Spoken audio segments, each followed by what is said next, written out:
नमस्कार दोस्तों। इससे पहले मैंने फिजिक्स के क्लास में मैंने बताया था कि कूलाम का नियम है ना। कूलाम का नियम कैसे किस किस चीज़ पे मतलब कूलाम कैसे दो आवेशों के बीच बल लगाता है, कैसे दोनों के बीच में अगर सेम चार्ज हो तो एक विकर्षण होता है, वो विकर्षण होता है तो किस फॉर्मूला पे आधारित है, किस फॉर्मूला पे फोर्स लगता है, किस फॉर्मूला द्वारा वो ज्ञात किया जाता है। तो मैंने बताया था 1/4 pi epsilon not into Q1 Q2 upon R² है ना। ये मैंने फॉर्मूला बताया था। मैंने बोला था कि ये फोर्स एक बल एक सदिश राशि होता है। चूँकि सदिश राशि होने में सदिश राशि के पास दो क्वांटिटी होते हैं, दो चीज़ होती है। जो पहला नंबर तो एक मैग्नीट्यूड होता है, एक वेक्टर, और क्या कहते हैं, एक मैग्नीट्यूड होता है और एक डायरेक्शन होता है, ठीक है। और एक और होता है जो रूल ऑफ ट्रायंगल को फॉलो करता है, तो वो बात की बात है। तो मैं ये समझ रहा हूँ कि फोर्स क्या है।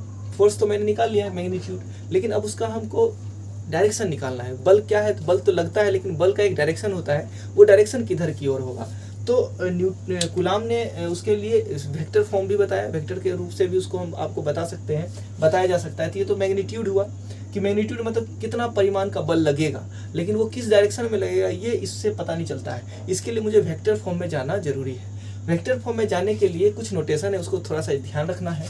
जैसा कि मैंने यहाँ पर देखिए दो चार्ज ले रखा हूँ, Q1 और Q2।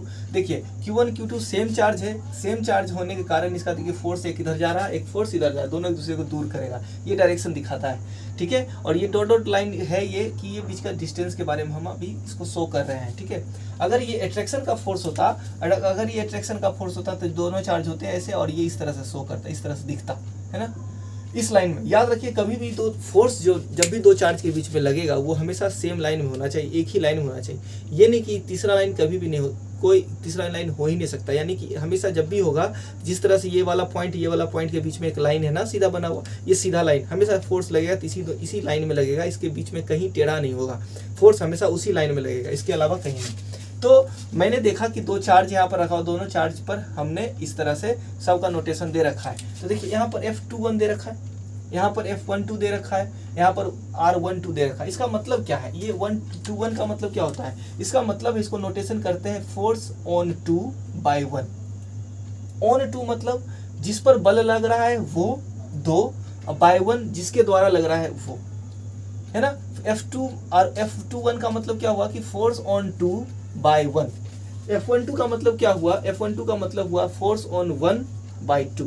देखिए इस तरह से मैंने इसको लिख भी रखा हूँ कि F12 का मतलब फोर्स ऑन 1 फ्रॉम 2, या बाई 2 लिख दीजिए या बाई 2 लिख दीजिए, अच्छा रहेगा, है ना। बाई जिसके द्वारा फ्रॉम क्या रखते हैं, बाई लिख दीजिए, ठीक है। सॉरी यहाँ पर तो फ्रॉम रहेगा ना, कि डिस्टेंस की बात कर रहे हैं तो डिस्टेंस में जाएंगे अभी बाद में पर समझेंगे। F12 का मतलब था फोर्स ऑन 1 बाई 2, और अगर F21 लिख दिया तो इसका मतलब क्या हुआ, फोर्स ऑन 2 बाई 1, है ना। इस तरह से क्वेश्चंस दे रखे हैं। इस तरह से आपको जब भी कभी आपको फोर्स निकालना होगा, दो कैलकुलेट करना, मैं इस पर क्वेश्चंस भी बनाऊंगा तो मैं बताऊंगा कि इसको किस तरह से अप्लाई किया जाता है। तो ठीक है, फोर्स ऑन 1 बाई 2 हुआ। अब देखिए डिस्टेंस की बात करता है, डिस्टेंस की बात करता है कि R12 लिखा, डिस्टेंस R12 का मतलब है कि हम डिस्टेंस जा रहे हैं 2 के तरफ, डिस्टेंस जा रहे हैं हम 2 के तरफ बाय फ्रॉम 1 से। देखिए यहाँ पर इस तरह R12 का मतलब क्या, डिस्टेंस टू 1 फ्रॉम 2, यानी कि 1 के तरफ, ये 1 है ना, 1 के तरफ हम जा रहे हैं 2 के साइड से, यानी 2 के तरफ से हम इधर की ओर चल रहे हैं। तो 2 से चल रहे हैं किधर की तरफ, 1 के तरफ। तो हम क्या लिखेंगे, डिस्टेंस टू 1, यानी कि डिस्टेंस टू 1 मतलब जो हम डिस्प्लेसमेंट कर रहे हैं, कवर कर रहे हैं, डिस्टेंस चल रहे हैं, इस डिस्टेंस की बात कर रहे हैं। तो 1 के तरफ किधर से, 2 से हम 1 की तरफ जा रहे हैं। अगर यही हम लिखते R21, इसका मतलब क्या होता, यहाँ अभी क्या है, डिस्टेंस टू 1 फ्रॉम 2 है, दूसरी तरफ distance to 1 from 1, distance to 2 from 1। 2 मतलब ये मत समझिए, 2 मतलब डिस्टेंस टू TO वाला, और 2 मतलब 2 TWO वाला, डिस्टेंस टू 2 फ्रॉम 1। ये जो अंतिम में लिखा रहता है ना, ये फ्रॉम होता है ना, और ये वाला जो होता है 2 होता है ना, जैसे लेटर लिखते हैं ना 2 और फ्रॉम, वही चीज है। R का मतलब क्या होगा, 2 के तरफ हम चल रहे हैं, एक के साइड से हम 2 के तरफ चल रहे हैं, ऐसा करके लिखा हुआ है ये नोटेशन। ये एक नोटेशन याद रखिएगा हमेशा अपने लिए। ऐसा नहीं कि नोटेशन को चेंज कर लेने से आपका फॉर्मूला क्वेश्चंस गलत हो जाएगा, नहीं, गलत नहीं होगा, लेकिन बशर्ते फॉर्मूला में चेंजेस आ जाएगा। क्या मतलब, जैसे आप फॉर्मूला लिखिए, देखिए आसानी के लिए ऐसा लिखा गया है, जैसे F12 का मतलब फोर्स ऑन 1/2 लिखिएगा तो 1/4 Q1 Q2 बटे R उसको लिखिएगा। लेकिन यहाँ पर जब वेक्टर के फॉर्म में जाइएगा ना तो R12 के लिए यहाँ R12 लिख दिया, फोर्स 12 के लिए R12 लिखिए, इससे आसान हो जाएगा। अगर आप इसको चेंज कर देंगे ना तो यहाँ पर 21 लिखना पड़ता है, जिससे कि आपको ये 12 यहाँ 21 तो थोड़ा कॉम्प्लिकेशन हो जाता। ये वाला जो वेक्टर है ना ये यूनिट वेक्टर है। ये क्या यूनिट वेक्टर में ये एक के पास ये यूनिट वेक्टर का मतलब होता है वेक्टर ये अपॉन मोड ऑफ ए, है ना। ए यूनिट वेक्टर का मतलब होता है क्या, मोड ऑफ ए बट ए वेक्टर ऑफ ए बटे मोड ऑफ ए। मतलब कोई भी वेक्टर है उसको आप मोड के यानी इस फॉर्म में आप लिख सकते हैं। यूनिट वेक्टर का मतलब होता है जिसका मापांक एक हो, जिसका मात्रक यानी कि वैल्यू जो हो सॉल्व करें मोड का वैल्यू एक हो, उसे यूनिट वेक्टर कहते हैं। तो देखिए यूनिट वेक्टर के फॉर्म में हम लिख सकते हैं ये वेक्टर ए बटे मोड ऑफ ए। देखिए उसी चीज को यहाँ पर भी समझा जा सकता था। R12 का मतलब आप देखिएगा क्या लिख, R12 का वेक्टर यूनिट वेक्टर आप लिख सकते हैं R12 का ये बटे R12 का मोड, है ना। R12 का मोड लिखिए चाहे R12 लिखिए, एक तरह से सही है, उसमें कोई दिक्कत नहीं। तो देखिए कभी कभी ना आप देखिएगा कि इसको इक्वेशन को इस तरह से लिखा जाता है F12 बराबर फोर्स ऑन 1/2 के जगह पर आप लिख सकते हैं F4πε0 into Q1 Q2 upon R का Q लिख देगा, R12 का Q लिख देगा, R12 का Q लिख देगा और यहाँ पर साथ में लगा देगा R12 वेक्टर। देखिए ये कुछ नहीं किया है, ये वही फॉर्मूला है। R12 का वेक्टर के लिए लिख दिया है R12 बटे mode of A. Mode of R12 के लिए आप देखिए R स्क्वायर तो पहले से था, मोड ऑफ R12 का मतलब होता है ये एक प्रकार का स्केलर क्वांटिटी होता है, इसको मल्टीप्लाई कर देंगे इसके साथ तो ये 3 हो जाएगा। तो कहीं आप देखिएगा इसका वेक्टर फॉर्म में इस तरह से लिखा रहेगा ये वाला। तो इसमें सिंपल याद रखिएगा ये R12 है, R12 के लिए फॉर्मूला हम जानते हैं कि वेक्टर ऑफ R12 बटे मोड ऑफ R12, ठीक ना, इस तरह से। तो उसी चीज को यहाँ पर लिखा गया। देखिए F12 बराबर इतना हो गया, F21 बराबर देखिए क्या होगा, F21 बराबर है 1/4 Q1 Q2 बटे R square into unit vector. Unit vector लग जाने से जैसे आपको मैंने बताया, आप वेक्टर के क्लास अगर पढ़े होंगे अगर 11th में, आपको पता होगा इधर साइड वाले को आई बोलते हैं, है ना। x डायरेक्शन चलता है तो आई चलता है, y में j चलता है और z में चलता है तो k चलता है। तो i मेरा क्या होता था, यूनिट वेक्टर, यानी कि उसके साथ अगर 2 से मल्टीप्लाई कर दिया, इसका मतलब है कि x में मुझे कितना चलना है, 2 चलना है, 2 यूनिट चलना है। इससे हमको पता चल रहा है ये यूनिट वेक्टर होता है। इससे हमको ये पता चलता है कि i में मुझे कितना चलना है, i में 2 चलना है। अगर कहीं में मैं लिख दिया +3j, j लिख दिया, इसका मतलब j यूनिट वेक्टर है, यानी कि j में मुझे 3 चलना है, यानी कि y में मुझे 3 चलना है। उसी तरह से अगर मैं यूनिट वेक्टर R2 से मल्टीप्लाई कर दिया, R12 से मल्टीप्लाई कर दिया, इससे हमको ये पता चल गया कि फोर्स कितना गुना किधर लगना है, ये डायरेक्शन दे दिया। ये क्या दे दिया, डायरेक्शन। जैसे मैंने बताया कि I लग गया, I को x डायरेक्शन दे दिया, तो R12 का मतलब हो गया मुझे ये डायरेक्शन दे दिया है, इतना यूनिट का, ये इतना मेरा मैग्नीट्यूड था, मैंने अभी बताया इतना क्या है, ये हमारा मैग्नीट्यूड है, और ये मेरा साथ में जब लग जाता है तो ये क्या देता है, डायरेक्शन दे देता है। ये सिंपली इस तरह से लिखा जा सकता है। उसी तरह से मैंने मैग्नीट्यूड लिया, इसका डायरेक्शन 2-1 हो गया, यानी इसका 1 से 2 के तरफ है, इसका 2 से 1 के तरफ है फोर्स, है ना। ये 1 का 2 के तरफ, यानी फोर्स ऑन 1/2, यहाँ पर फोर्स ऑन 2/1, इस तरह से। दोनों चूंकि इक्वल एंड अपोजिट होता है, इसलिए न्यूटन का थर्ड लॉ भी यहाँ पर काम आता है। अभी भाई कैसे आता है इस चीज को मैं अभी बता देता हूँ। देखिए यहाँ पर है ना, F12 आपस में बराबर होता है। आप देखिएगा कि R12 और R21 आपस में इक्वल होता है। कैसे इक्वल होता है कि मैंने आप कभी पढ़े होंगे, वेक्टर में पढ़े होंगे कि R12 और R21 आपस में बराबर होता है। जैसे अगर आप A क्रॉस B पढ़े होंगे आप वेक्टर फॉर्म में, ये वेक्टर होता है A क्रॉस B और B क्रॉस A इक्वल नहीं होता।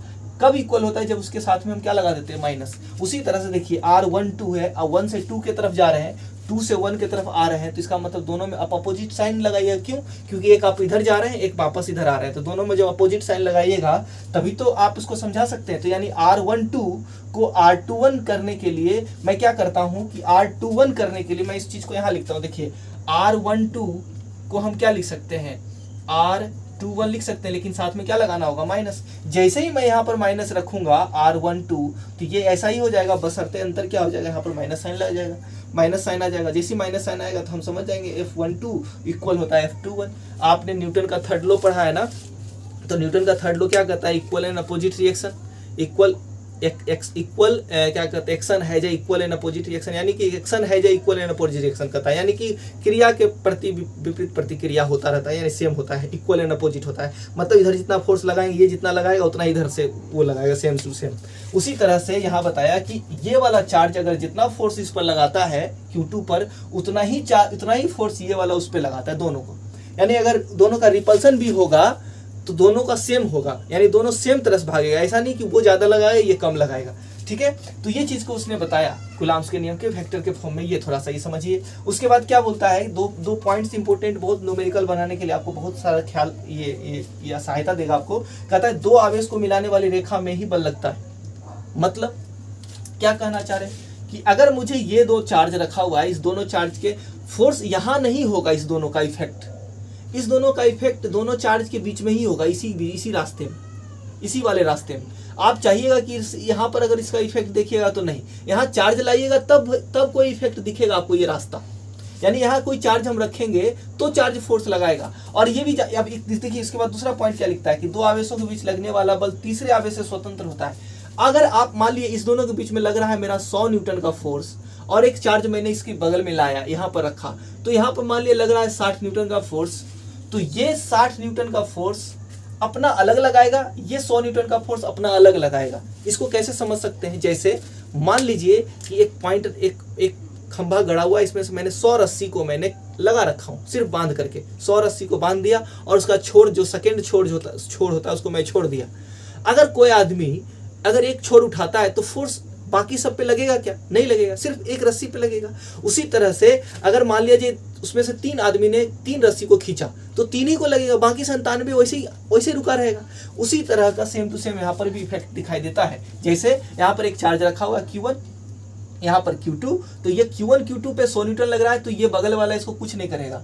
बगल वाला अपने कारण से 60 न्यूटन लग रहा है, इसका वो अलग बात है, अपना लगाएगा, लेकिन इस 100 को कोई इफेक्ट नहीं पहुंचाएगा। यही बोलता है 2 आवेश को बीच लगने वाला बल तीसरे आवेश से क्या होता है, स्वतंत्र होता है। यानी तीसरा चार्ज आप रख दीजिए बीच में, साइड में कहीं भी, तो उससे कोई फर्क नहीं पड़ता है। तो इस चीज को हमको यहाँ समझ में आता है। ये चीजें एक तरह से समझ सकते हैं। तो यानी वेक्टर फॉर्म में आप समझ सकते हैं कि किसी भी 2 चार्ज के बीच में जब फोर्स लगता है तो एक तो ये इसका परिमाण है, और ये एक दिशा जिसको मैंने बताया, इस तरह से आप लिख सकते हैं यूनिट वेक्टर के फॉर्म में, इस तरह से भी लिख सकते हैं। तो देखिए, इसको एक और तरीका से समझा जा सकता है, थोड़ा सा मैं इसको भी इधर डिटेल में समझा देता हूँ। जैसे मान लिया जाए ये 2 चार्ज था यहाँ पर रखा हुआ A और B के पास, तो मुझे चार्ज के लिए क्या फॉर्मूला होता है, F12 मैं जानना चाहता हूँ। F12 कहाँ है, तो देखिए ये मेरे पास 21 है, तो ये वाला क्या होगा, F12 होगा।